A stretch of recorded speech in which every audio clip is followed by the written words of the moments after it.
Assalamualaikum warahmatullahi wabarakatuh.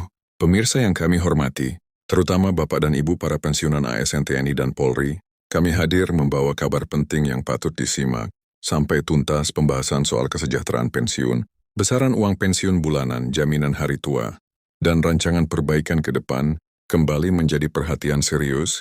Ini bukan isu kecil, ini menyangkut ketenangan hidup Bapak Ibu setelah puluhan tahun mengabdi, insya Allah. Penjelasan kami akan dibawakan dengan bahasa yang mudah, urut dan lengkap seperti siaran berita resmi. Tenang saja, kami akan jelaskan perlahan, tanpa membuat Bapak Ibu lelah mengikuti, karena informasi seperti ini memang penting dan layak ditonton sampai akhir pemirsa. Inti persoalannya sederhana namun menyentuh. Pensiunan menerima pensiun bulanan, tetapi banyak senior menyampaikan bahwa kehidupan setelah pensiun justru terasa berat dalam narasi yang disampaikan. Ada penghargaan dan ucapan terima kasih kepada Menteri Keuangan dan Menteri PAN, RB yang disebut bekerja keras menyiapkan berbagai hal, juga apresiasi untuk seluruh aparatur negara, para hakim, serta prajurit TNI dan Polri dimanapun bertugas. Namun bersamaan dengan itu ada pesan tegas, masih ada yang perlu dibenahi terutama agar masa pensiun tidak identik dengan kesulitan selanjutnya. Ada landasan besar yang terus ditekankan dan diulang, ekonomi kita azasnya kekeluargaan. Artinya dalam republik yang sudah merdeka 80 tahun, tidak seharusnya ada warga yang kelaparan, tidak seharusnya ada yang tinggal di bawah kolong jembatan, dan tidak seharusnya ada yang tidak makan. Ini disebut sebagai hal yang menusuk rasa keadilan. Pemirsa, bagian ini penting, karena menunjukkan bahwa pembahasan pensiun bukan sekedar angka tetapi soal keadilan sosial dan kemanusiaan. Berikut ini kami sampaikan poin yang terkait langsung dengan pensiunan dan taspen. Ada dorongan agar ASN muda sejak awal sudah kenal taspen karena di sanalah dititipkan sebagian masa depan ASN saat pensiun nanti. Semangat yang ingin dibangun jelas, saat muda berkarya, saat pensiun tetap sejahtera dan bahagia. Tetapi kemudian muncul pengakuan yang jujur bahwa pengalaman banyak senior yang sudah pensiun sekarang tidak sejahtera, tidak bahagia. Dari sini muncul dorongan. Apakah kita akan diam? Jawabannya tidak. Harus ada upaya memperbaiki rancangan ke depan. Kemudian pemirsa masuk ke bagian yang paling terasa di hati, karena menyangkut angka yang dialami orang. Disebutkan ada pensiunan yang mengadu, Pak, setelah pensiun gajiku hanya R200, selalu ditegaskan bahwa pensiun bisa sekitar 75% dari gaji pokok, namun kenyataannya ada yang hanya R1 dan ada yang bahkan disebut R300 tergantung masa kerja. Angka-angka ini disampaikan sebagai cermin bahwa ada pensiunan yang merasakan penurunan penghasilan yang sangat tajam, hingga hidup menjadi serba menahan diri. Setelah itu gambaran real kembali disampaikan. Ada yang saat aktif berpenghasilan sekitar 30, namun setelah pensiun masih di kisaran 15.000 juta. Penyebutan ini terdengar tidak selalu lengkap tetapi gagasannya jelas.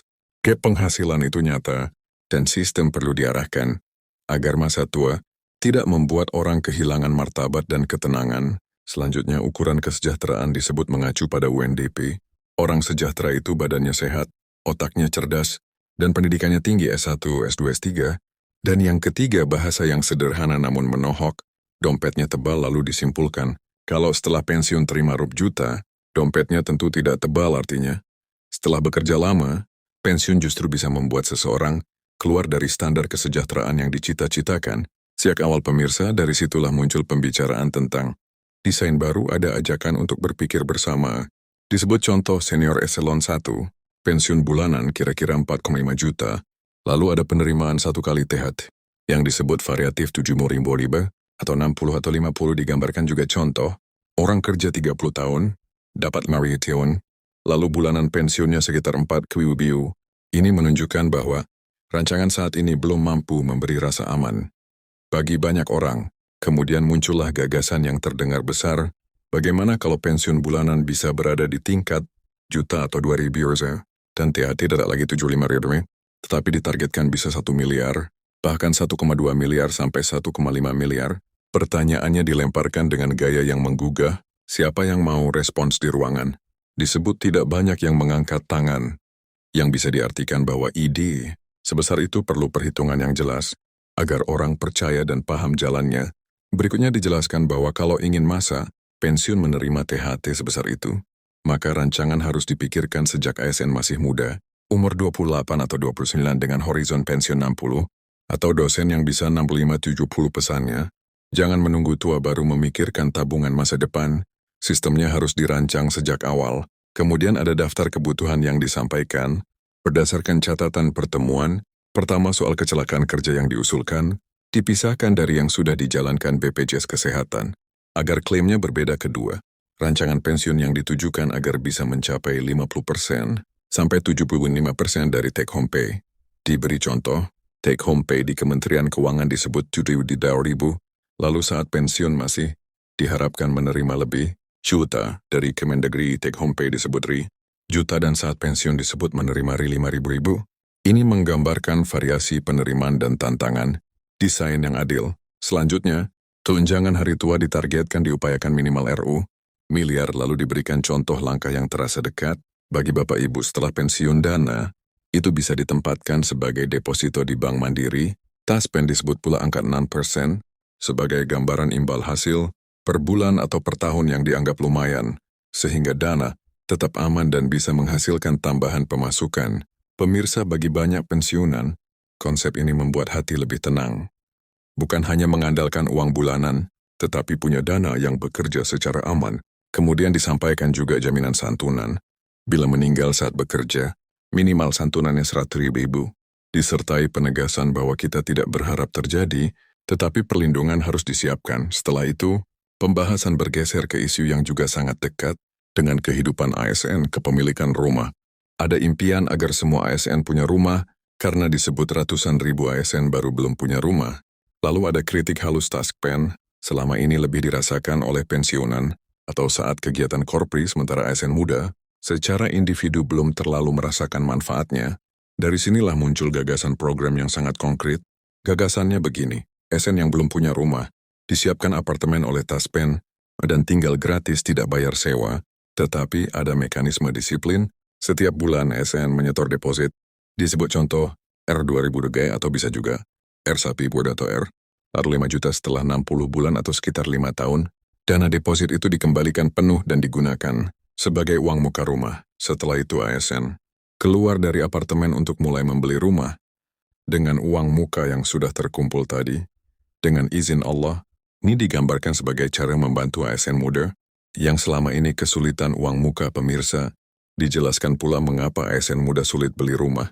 Kalau kredit bank, mereka harus menanggung 2 beban, cicil uang muka dan cicil cicilan rumah. 2 kali cicil itu berat, gaji habis ditambah tenor, sering hanya 15 atau 20 tahun. Harapannya tenor bisa sampai 30 tahun, agar lebih ringan. Selanjutnya, cara membangun apartemen disebut bisa bekerja sama dengan Pemda, menggunakan mekanisme BOT atau BTO.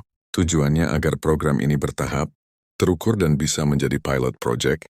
Lalu ada hitung-hitungan skala.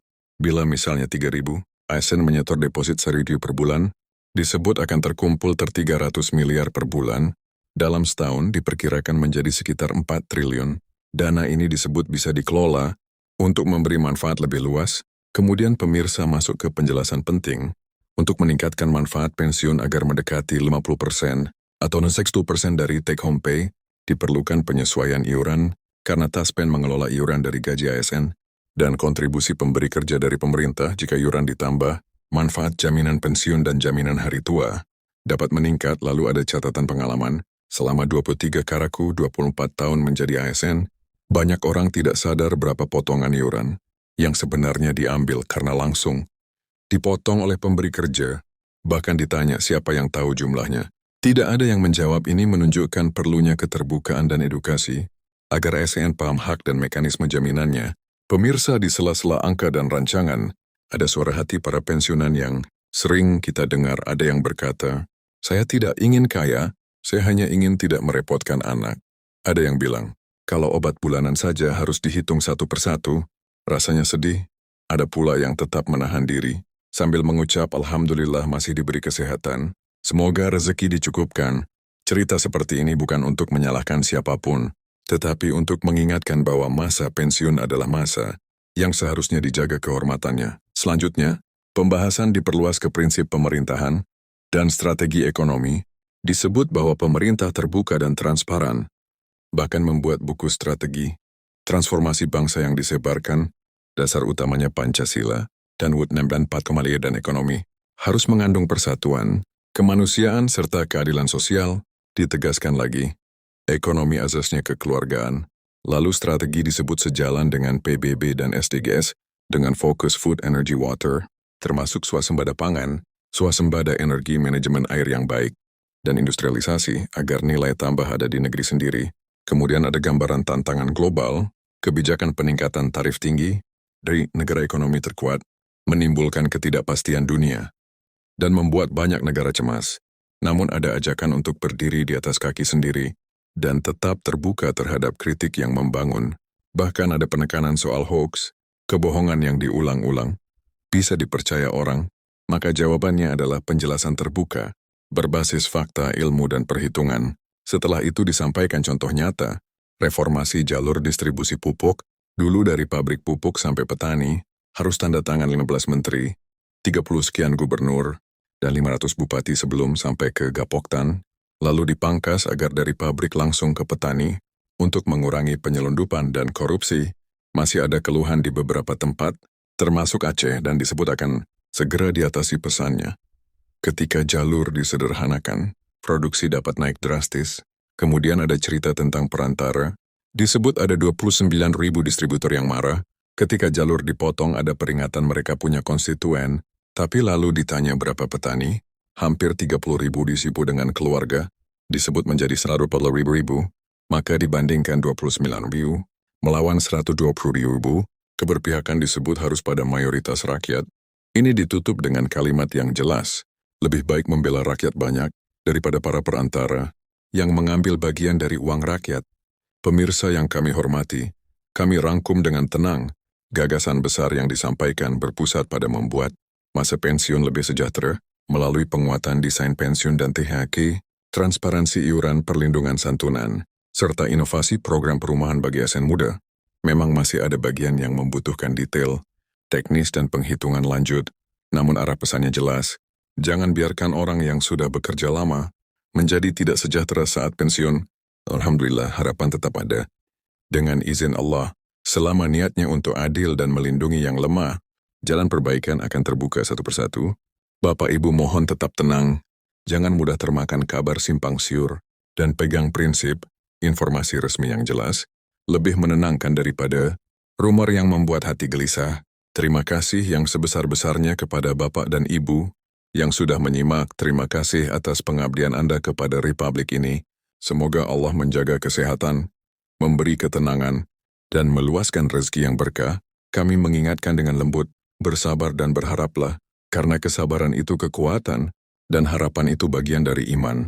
Jika informasi ini bermanfaat, silakan tekan like, bagikan kepada rekan-rekan pensiunan dan keluarga, dan subscribe. Agar tidak tertinggal pembaruan berikutnya, insya Allah, kami akan terus hadir membawa update dan penjelasan lanjutan dalam siaran dan video berikutnya. Wassalamualaikum warahmatullahi wabarakatuh.